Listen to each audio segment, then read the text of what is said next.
Hello, and welcome to this week's Factor in Action episode. This is Liz Curran, and today I'm looking forward to talking to you a little bit about having safe boundaries. Boundaries do come up a lot in our work. We've observed in our clients that there are times where they're not ready to make change just yet. So before we dive into those healing factors, we do a lot of work around boundary setting and the self-worth that's involved with allowing yourself to make those boundaries. So today we're going to share a little bit about that. Just knowing that sometimes setting boundaries can feel really intimidating. Just even the word boundary feels like a lot for some people. Other people, it's an easy thing. They don't struggle with it. But if it is a challenge for you, I invite you to kind of tune in and see what comes up for you as we go through this episode today. So healthy boundaries are really, really important when it comes to self-care. It's very important to take the time to assess your life and your situations and figure out, where are areas that need a little bit more protection to allow yourself time to create that self-care environment. It can affect many different areas of your life if you do not have healthy boundaries.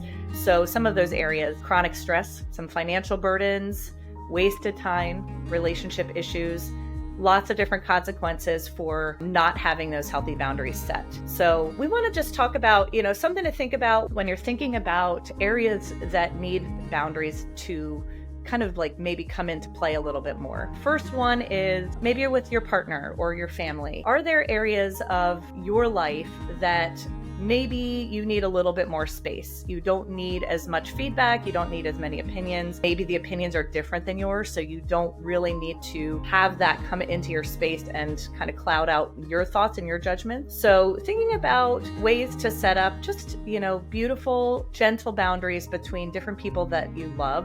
That can be hard. Do want to acknowledge that, but also know the importance of that. So if you're trying to, for example, change your diet and everyone in your house is loading up the cabinets with junk food or your favorite foods that you can no longer have, there needs to be some boundaries there, whether they get their own cabinet for their stuff and you for yours, or you agree together to remove those items from the house for a period of time while you're getting yourself on track with your dietary change. That's just one example, but it's important to make sure that you feel really comfortable with your relationship and that you are being seen by the people that are in your home with you. Another one, parents, that can be a tricky one. Sometimes having, just the social circle and the friends that we have, a lot of people have a lot of opinions about what they think we should be doing or what they should be doing. And what matters is what you think. So you're the only one that's going to set the boundary. So it's up to you to assess and see what is helpful, who is helpful, maybe pull back on some of those relationships that aren't fueling you to your fullest at this time. You can always go back to them later when you're not in this stage of, trying to adopt these lifestyle changes. It's not easy to have different people's opinions or minimizing some of the work that you're trying to do that you really believe in. So being strong and really holding firm on areas that are important to you. So looking within what is important and then who is around me to support that. And that even goes down to the treatment type that you choose. There's a lot of fear other people have around the things that you choose for yourself. And I think it's important for you to really, hold firm on that and believe in your healing path. And if you believe in your healing path, then eventually people will also get on board with that. Having boundaries with your children, if you are living in a house that has kids and you are normally their caretaker, what can you do to invite them in to help you? Even in little ways, even if they're little, it could be having them help run around the house and pick up all the socks and shoes around the house. If you have older kids, can they help you with meal preparing and getting the house stocked and ready to go for meals, especially if you are busy with appointments and different things, or even just your self-care practices?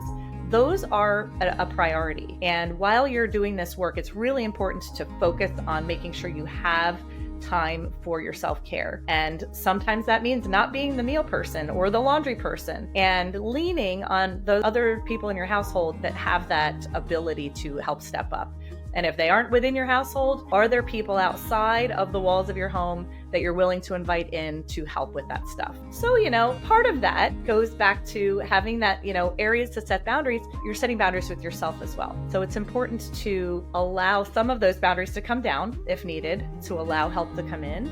And then also to put some up for yourself around if you're someone that kind of dives down the research rabbit hole, or you have a job and it really fuels you, but maybe you're working too many hours a day to allow your self-care to come in. You need to set those boundaries with yourself. And that's some work that we obviously do with clients, is trying to help them figure out where those boundaries need to be set and then figuring out how to actually execute them. A really big one in our world is the medical team, right? Boundaries with your medical team. Are there things that you are doing in your treatment that practitioner A doesn't agree with, but your trusted practitioner B really does agree with? So utilizing that intuition and sharing what you need to share with the medical teams that you're working with, the different practitioners, the different healers, and trying to have an open communication. But if their perspective on your healing is not the same as yours, then it is okay to set up some boundaries for yourself in that area. So just some areas of boundaries to keep in mind. When doing this work, it's really important to kind of do an assessment of where are your boundaries.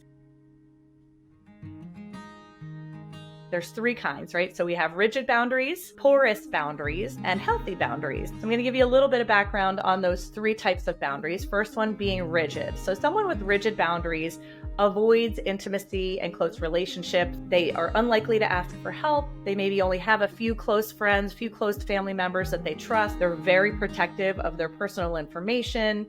They don't want to share. They may seem detached from romantic partners at times, and they do keep others at a distance to avoid the possibility of rejection. So if that sounds like you, a rigid person with rigid boundaries, then you're going to want to work on your flexibility a little bit. On the flip side of that, someone with porous boundaries.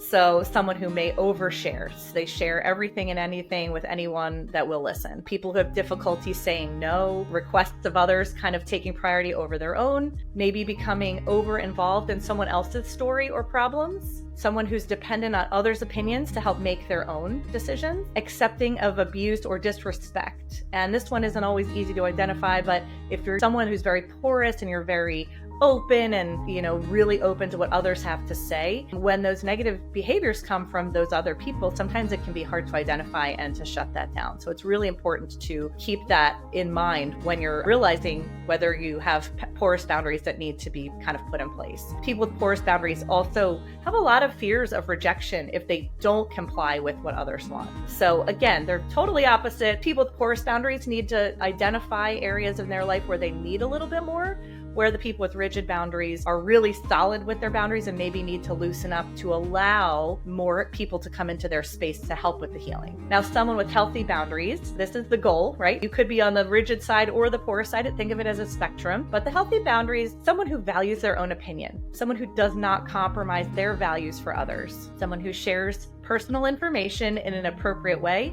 They don't overshare and they don't undershare. Someone who knows their personal wants and needs and communicate them freely and comfortably. And someone else, this is really important, someone who's accepting when others say no to them. They're not getting offended. They're not upset that someone is saying no to them because they don't have the ability to say no. That can bring up some negative feelings if you feel a sense of rejection because you're porous and someone else has a healthy boundary. So just, give some time to reflect on those three areas.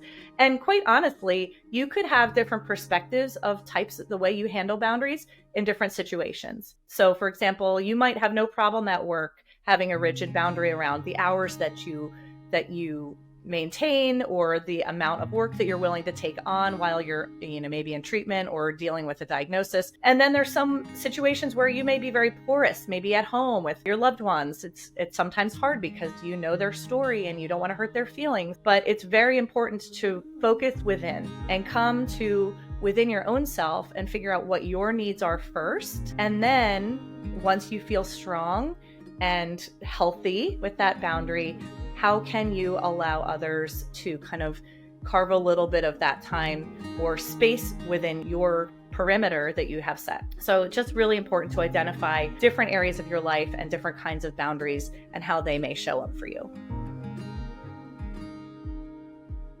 And, a lot of people can get nervous when communicating boundaries, especially if it's not easy, if you're someone who is on the porous end of the spectrum. So I want you to realize it's not what you're saying, but how you say it. So if you want to scream your boundary at someone and say, no, I don't want to talk about that, that feels very different than right now. I'm not in a place where that feels like something I really want to talk about. It sounds very different, right? So you want to make sure that you take the approach that they are willing to listen Do not be afraid. They love you, and your needs are important and valuable. So just think about a really nice way to say the words that you need to say to the people that you need to say them. If you struggle with any of this in general with boundary setting, a great book that I really love is called Setting Boundaries Will Set You Free.